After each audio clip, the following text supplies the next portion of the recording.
Ассаляму алейкум, сіздермен мен Айжан Айтқалиқызы. Бүгін сіздермен миксерсіз, ешқандай пеште пісірілмейтін, сондай өте оңай, қарапайым десерт десек те болады, пирог десек те болады.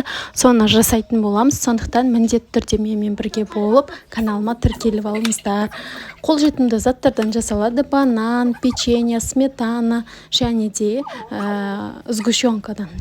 Ең алдымен бананымызды жақсылап, жуып, тазалап, қабығын аршып, жұқалап турайтын боламыз.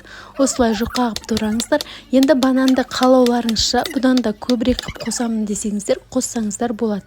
Менде міне 20%-дан жоғары сметана, осыған міне сгущенкамды қостым.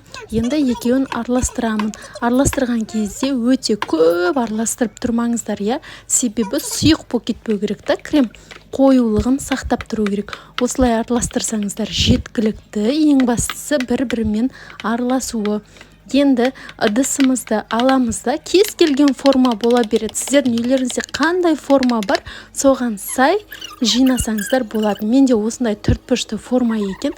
Ең алдымен астына банандарды осылай тізіп шығатын боласыздар. Жұқаланған банандарды оның үстіне кез келген печенье сала берсеңіздер болады.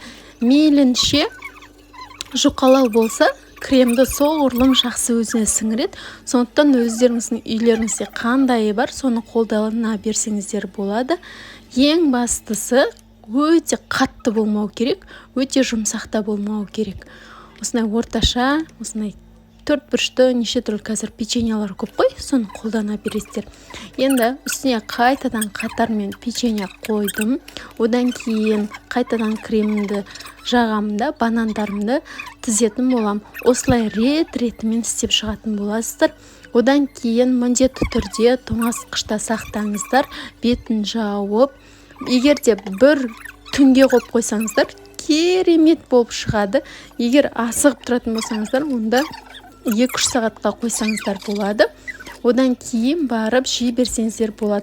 Негізі өте жұмсақ болады ғой, мына кремі бәрі сіңген кезде. Сондықтан міндетті түрде кремін сіңдіріп, асықпай жеңіздер. Сонда сіздердің десерттеріңіз сондай керемет, нәзік, жұмсақ болып шығады. Қалауларыңызша өздеріңіз әрлеп, сәндесеңіздер болады. Қаласаңыздар жемістермен.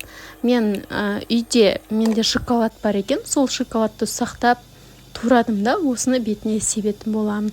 Кейін бетіне шоколадный сироп құя саламын дайын болған кезде. Міне осымен біздің десертіміз дайын болды. Өте оңай, тез жасалады. Ешқандай уақытты қажет етпейді. Тез дайын болады. Сондықтан міндетті түрде жасап көріңіздер. Мен бір күн холодильникке қойып қойдым.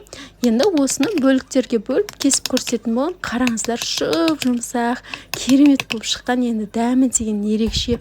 Бұны көп адамдар түсінбейді, пісіріп жасады екен деп ойлап қалады. Сондықтан міндетті түрде жасап көріңіздер. Міне қараңыздар, кремі бәрі молынан болған. Бетіне шоколадный сироп қостым. Дәмі деген ерекше болып шықты.